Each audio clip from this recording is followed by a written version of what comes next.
All right, this is a second video for week 4 of bioethics. I want to cover more ideas in eugenics. This is stuff that I've been planning to cover at the beginning of the week. There are a couple important concepts adjacent to the concept of eugenics that are you need to understand in order to evaluate the significance of anything that begins to approach eugenics, right? And so these two concepts are reproductive autonomy and procreative beneficence. The other thing I want to do in this video is alert you, if you haven't seen it already, to a bit of news that directly relates, 100% relates to the topic of eugenics and forced sterilization. So let's go to that first. This week it was revealed that Immigrations and Customs Enforcement is conducting forced sterilizations in their detention centers. Specifically, the Irwin County Detention Center in Georgia, which is operated by the LaSalle Corporation, which is a private for-profit prison company. According to the whistleblower's report, ICDC used a single gynecologist who always removed the uterus of patients whenever a patient was brought to them. Patients report being confused and getting conflicting information about what procedure was being done to them and why it was being done to them. So this is the whistleblower Dawn Wooten, and this is what she said in her report. Everybody he sees has a hysterectomy. Just about everyone. Everybody's uterus can't be that bad. And we're questioning among ourselves, she was a nurse at the facility, like, goodness, he's taking everybody's stuff out. That's his specialty. He's a uterus collector. I know it's ugly. He's collecting these things or something. Everybody he sees, he's taking all their uteruses out or he's taking their tubes out. What in the world? This report of forced sterilizations is just part of a larger pattern in the complaint about medical rights violations at the ICE facility. This includes shredding medical records, falsifying medical records, failure to test people exposed to COVID, allowing people with COVID symptoms to come to work, covering up COVID test results, and general horrible sanitation. And it's worth noting that these dangerous COVID practices have also been reported at other facilities run by LaSalle. So this is Dawn Wooten again. Hispanics are treated worse in the facility. Remember, ICE is actually dealing with refugees from all over the world. I mean, literally, they can't speak English, even though the ICDC, have the language line there. That's a reference to a hotline that you can call and just get a translator. I've seen this at work, and it is extremely effective if you just need a translator for Spanish. I do some immigration court watching, looking for rights violations there. And one thing I've noticed is that they are never, ever able to get a translator for any indigenous Central American language like Quiche or whatever. But they do have Spanish language translation available. And Wooten is saying that they don't use that. In any case, back to the quote. If they're trying to get an understanding of their health, it's like take these pills and get on. Hispanics hurt and suffer through it. So the official reaction has been swift. This is Nancy Pelosi. If true, these appalling conditions described in the whistleblower complaint, including allegations of mass hysterectomies being performed on vulnerable immigrant women, are a staggering abuse of human rights. This profoundly disturbing situation recalls some of the darkest moments in our history, from the exploitation of Henrietta Lacks, to the horror of the Tuskegee syphilis studies, to the forced sterilizations of black women that Fannie Lou Hamer and others underwent and fought. So, again, this is just a straightforward manifestation of the thing that we've been talking about in this course. All right, I want to highlight among other things, why ICE detention facilities are a prime place for this kind of abuse to occur. And to do that, I want to get back to the underlying idea of eugenic thinking. In some ways, you have to separate out two kinds of ideas. There's the idea that humans should be improved genetically, which sounds good to many people in the abstract. And then there's this cluster of ideas that I'm associating with eugenic thinking. And these are background ideas and attitudes, especially found amongst eugenics advocates, especially the people at the core of the eugenics movement. So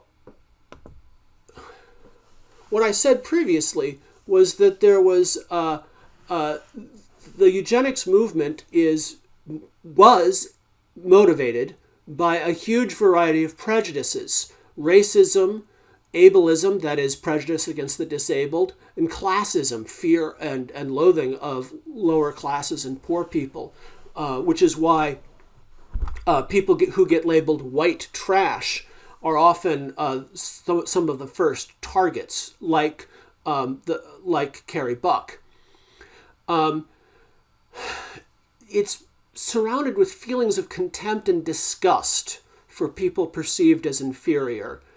And along with it is this fear of social decline as society is overwhelmed by increasing numbers of people believed to be inferior. So what you see here is this fear of a great nation being swamped by these masses of others who are perceived almost like zombies, not quite human, and they're just surging, for instance, over the border. Fear of border insecurity has been key to this movement since the 19th century. And so it's obvious that ICE detention centers, as the front line of the anti-immigration movement, would be a prime location for the leading tactic of eugenicists, that is, forced sterilization. So those were the emotional aspects of eugenic thinking.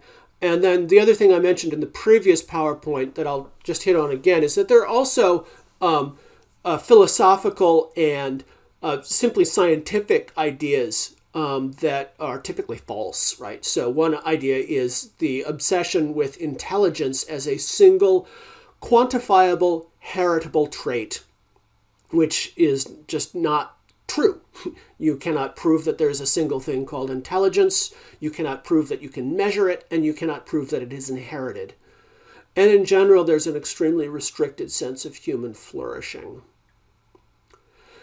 So, although eugenics is associated with a huge number of abuses, in the United States with forced sterilization, and in Germany with the Holocaust, sometimes it becomes tricky to pin down what exactly is the core issue. So one way of understanding the core problem of eugenics is to think that it is fundamentally, when it's not just straight out murder, a violation of what we are calling reproductive autonomy. Autonomy, we said in the very first PowerPoint, I think, it was your right to control your own life, right? And it was a fundamental value that was expressed in the Belmont Report through the principle of respect for persons. One key element of your right to control your own life is your right to decide how, when, and whether to have children. And this is both an affirmative and a negative right. That is, it is a right to have children, and it is a right not to have children. And it is fundamental to autonomy because whether or not you have children is one of the most important decisions, shaping decisions in your life. It controls the shape of your life in this massive fashion. And so if you don't have reproductive autonomy, you don't have autonomy. So I want to now look at reproductive autonomy and the rise of reproductive autonomy as a parallel movement to the rise of eugenics. So reproductive autonomy begins as an idea, a prominent idea in American politics in the 19th and 20th century, early 20th century birth control movements, right? That beginning in the 19th century and early 20th century, women began to assert the right to use birth control and to control pregnancy and to have abortions. I'll get more into the detail of that because it's kind of complicated. This then gets reinforced by a reaction against the forced sterilization movement. This is now in the latter half of the 20th century when forced sterilizations are coming to light, and it dovetails with the reproductive rights movement, which says, the birth control movement, which says you're supposed to have control over these things, reproduction, your body, that sort of thing. And then it was in general reinforced by the rise of patient autonomy as a general principle, right? So what we see starting from the end of World War II, moving into the 70s, is gradually the idea of patient autonomy takes the center place in medical ethics. And so that by the 1980s, that is the key, right? Getting informed consent for everything. Now, that often doesn't work out in practice to be anything more than signing forms that you don't read. But the idea, the principle was still that as a patient, you have the right to control what happens to you. So I want to circle back and look at the role of abortion in all of this.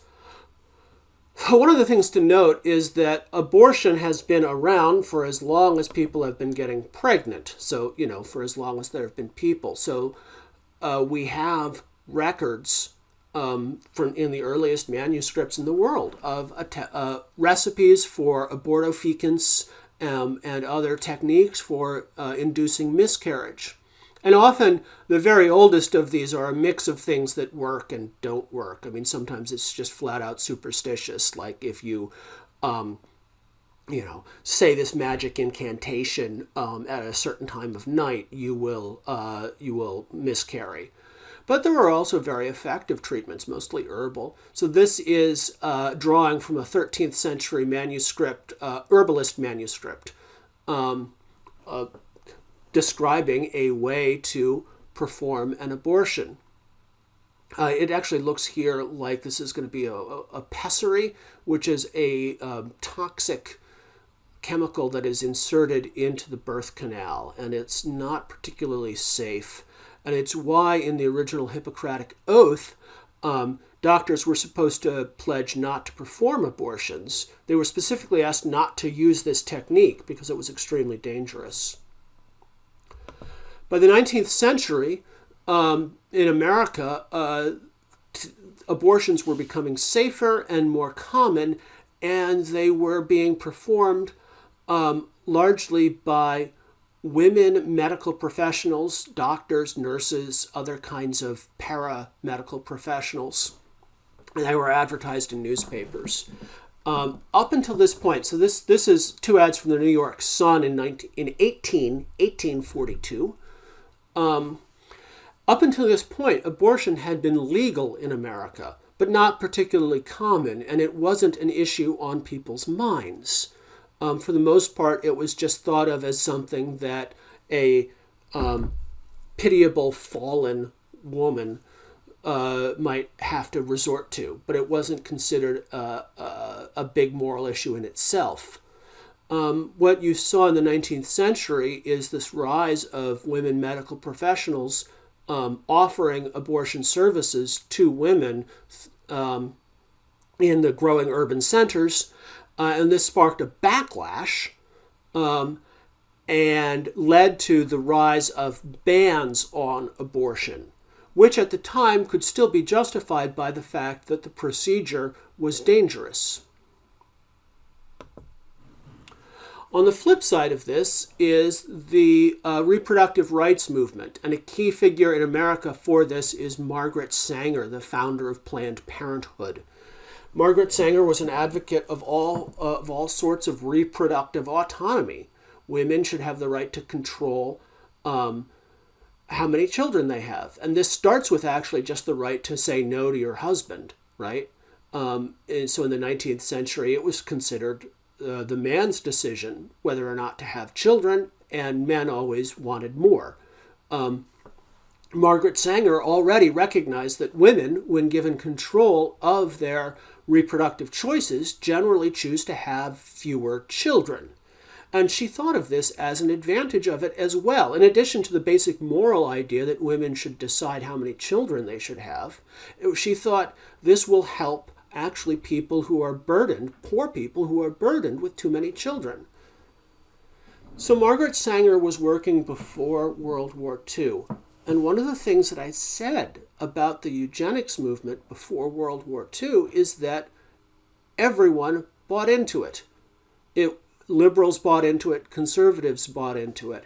And so Sanger actually didn't particularly have a problem with eugenics, in that she thought that by promoting reproductive autonomy, she was actually, promoting the same program that the eugenicists were promoting, because you would, in the end, have fewer, better children. And so sometimes this is used to paint Sanger as some kind of racist or genocidal, someone seeking genocide. But again, Sanger's belief fundamentally was always in the individual's choice to reproduce or not. And at the time, that didn't seem to be conflicting with the eugenics movement. It seemed to be sympathetic to it. It was only after people interested in eugenics started massive violations, or rather it became clear that their primary goal was massive violations of reproductive autonomy, that you see this split, right? So what had previously been a common sense thing now become like, I said, prior to World War II, everyone believed in eugenics. After World War II, people stopped. And certainly that's the case with Sanger's main organization, Planned Parenthood, right? Okay. So the two concepts that I've been emphasizing so far are the idea of eugenics and the idea of reproductive autonomy. And although eugenics has clashes with reproductive autonomy in practice, that is, eugenicists always wind up violating people's reproductive autonomy, sometimes it's thought that you could pursue a kind of soft eugenics just by giving people choices. There's one other concept that is important to think about here, and this is a wedge concept. This is a concept that is used by eugenicists and others to drive apart ideas about reproductive autonomy, drive apart supporters of reproductive autonomy. So this is the idea of procreative beneficence. So this makes sense on a straightforward level. Procreative beneficence is your duty to provide the best possible life for your children. And this is, when you state it in the abstract, something that most people agree to 100%. You have a duty to provide the best possible life for your children. So this gets to the exercise that I wanted, the second exercise for this week that I want you to do. It involves 3 hypothetical situations where there is a conflict between reproductive autonomy and procreative beneficence. To help you with this exercise, I want to introduce yet another distinction. So here's the idea. Sometimes people do things that are morally wrong, but no one else has the right to use coercive measures to stop them. So the example I've been using for decades is a roommate that I had when I was in college. And he was a genuinely horrible person. And one day he was arguing on the phone with his mother, and he called his own mother, the woman who gave birth to him, a rude name that rhymes with runt. And it occurred to me that it is immoral, in my humble opinion, to call your own mother a rude name that rhymes with runt, especially if you're just mad at her because she's not giving you a car. Nevertheless, I can't imagine a world where the state, the government, uses coercive measures, throws you in jail to ban this kind of behavior. So that's just one example, and I think you can, if you work on it, you can think of others. There are things that you shouldn't do, but you also can't stop other people from doing. So I want you to think about levels of overriding autonomy. This is the easiest way to do it, and then we'll talk about it in overriding reproductive autonomy. So one thing is just state-sponsored coercive measures. That's a long-winded way of saying making it illegal. If you really believe that something is immoral and it's not protected by people's sense of autonomy, you can ban it. More prominently, or more commonly, there's just some sort of public shaming or shunning that takes place when people do the thing that you think is immoral. You can't force them to stop, but you use all of the moral persuasion possible. Perhaps you just publicly disagree or deplatform the person. And then the sort of the lowest level of moral disagreement might be saying quietly to yourself, well, I wouldn't do that, but I'm not going to judge someone else if they make a different choice, right? So you have a range here, all the way from using the police and the violent force of the government to stop someone from doing something, all the way down from simply saying, well, I wouldn't do that. So now let's think about this in terms of reproductive autonomy. The highest level of control here would be forced sterilization or forced pregnancy. And it's worth noting that both of these are complementary violations of reproductive autonomy.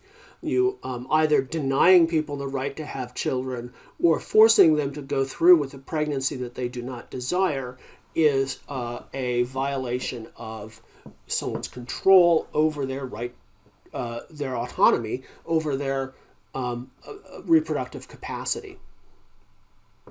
Well, maybe you don't believe in forced sterilization or forced pregnancy, but you're willing to protest at abortion clinics or yell at people online. A more calmer thing might be writing an essay explaining why you think something is immoral. So there's an old essay that I teach called Why Abortion is Immoral, which I think is probably the clearest, most philosophical statement of the anti-abortion position that has been written. And it's a commonly anthologized essay. But we're not reading that now. You might also just refuse to drive a friend to an abortion clinic. And then the lowest level here would just be something like not getting an abortion yourself, but, not challenging others in their decisions. So for the second exercise for this week, I've got a couple of scenarios, 3 scenarios, where people are making reproductive choices that other people might not agree with. And so I just want you to think about them and ask what level of violation of autonomy is required here or permissible. Either one, right? And And again, it could be all the way from just seizing control of someone else's life, all the way down to, well, I wouldn't do that. Okay. So then this gets tied back to, among other things, what's happening right now, where there is, where we're seeing forced sterilization, the highest possible violation of reproductive autonomy, on people who've done nothing besides be guilty of nothing besides being refugees. And this is coming up again because, as Nancy Pelosi said, this is in line with all of the medical abuses that have dominated America, that have played a shaping role in American history.